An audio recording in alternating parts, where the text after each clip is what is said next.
Okay, Cheap Chills and Mooch here, coming to you with another gun video. Tonight we're going to look at the BushMaster AR-15 M4. As always in all my videos, let's first make sure that the thing is not loaded. Of course I know it's not, but just for the sake of you safety Nazis out there, we'll go ahead and show you that thing is empty. Now, this is a gun I really like. I've owned this thing for probably 6 years, and I've probably sent in excess of 5,000 rounds downrange. It's been a very dependable gun. One of the things I like the most about it, and if you've seen any of my other videos, you know that I like simplicity when it comes to cleaning and maintaining a gun. And this gun is just about can't get any simpler. And cleaning this gun, like always, just like I said, make sure the thing is empty. First thing I do is then in the very back, there's a retainer pin here. That's a receiver pin. Push that thing out. You'll see it right here. When you pull that receiver pin back, the receiver will break down. Now you can go to the front pin. Same thing. Make sure that thing is pulled forward. When you do, you can separate the two. Now, in cleaning the receiver itself, I don't really use a whole lot of oil. Oil attracts dirt, and this gun has a lot of powder residue. It creates a lot of grime and grit. Of course, you know, anytime you have grime, grit, or dirt, it's going to create friction. It's going to wear out your parts pretty fast. So I like to keep the gun clean. If I do use anything, I'm going to use Ballistol or Ballistol, whatever how you want to pronounce it. For the most part, I'm just going to take a dry brush and really clean everything out really good. Once that receiver is clean, it's time to move on to the front section. The next step is to take your charging handle and pull your charging handle back. When you do, the charging handle and bolt carrier will all come out together.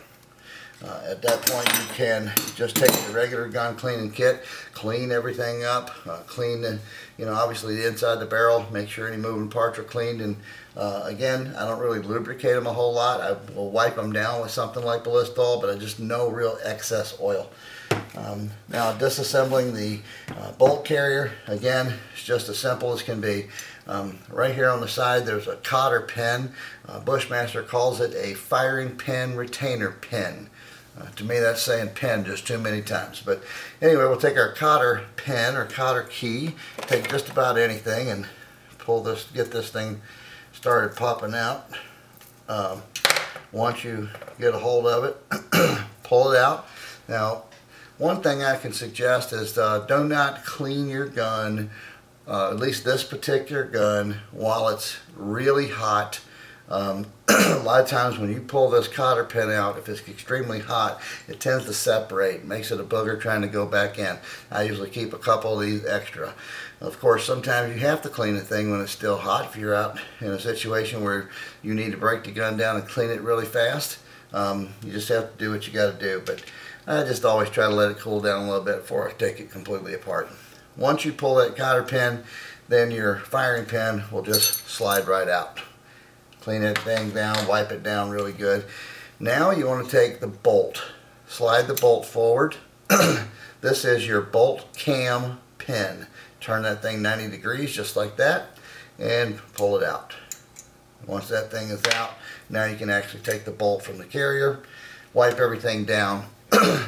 You can go one step further, take the bolt down 2 more steps, take this little cover off. I don't actually recall the name of it. There's a spring in here that you can clean that thing, but you got to be very careful. That thing will pop out and fly across the room. Once everything is clean, it's time to go back together. Just kind of bear in mind, you cannot really put this thing together backwards. You know, BushMaster's a little bit, they've thought about this stuff, but you cannot put this cam pin in the wrong direction. So find the side that actually fits the best. Okay, and I've just dropped my pen there. Let me drop that carrier. Anyway, so now you go ahead and slide your bolt back into the carrier, line it up, and then drop the cam in. Turn that cam 90 degrees like it was before, and pull your bolt back. At which point, turn it over, drop your firing pin in,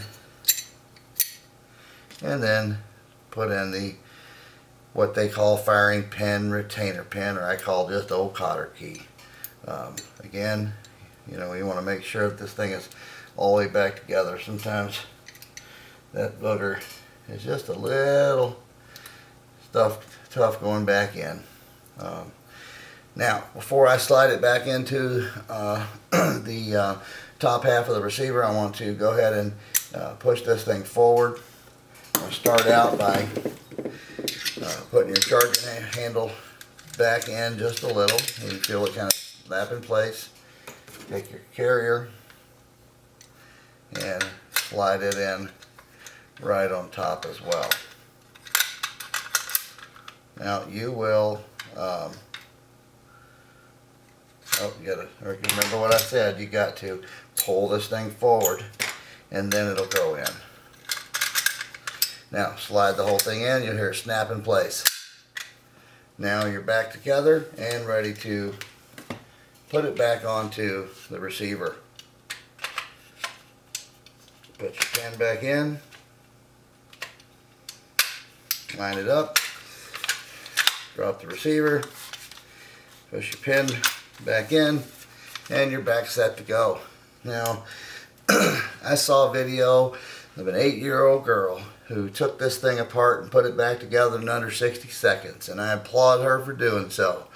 I'm 48 years old and I just don't do a whole lot of anything real fast. So, hope you enjoy this video. Hope you will like the video and subscribe to more. As you can see, I have a reloading station, and some of the next videos we're going to have a series of videos coming up where we're going to be doing some reloading. So be sure and check back in. Again, like the video, subscribe to the channel. We'll see you around. Cheap Chills and Mooch signing out.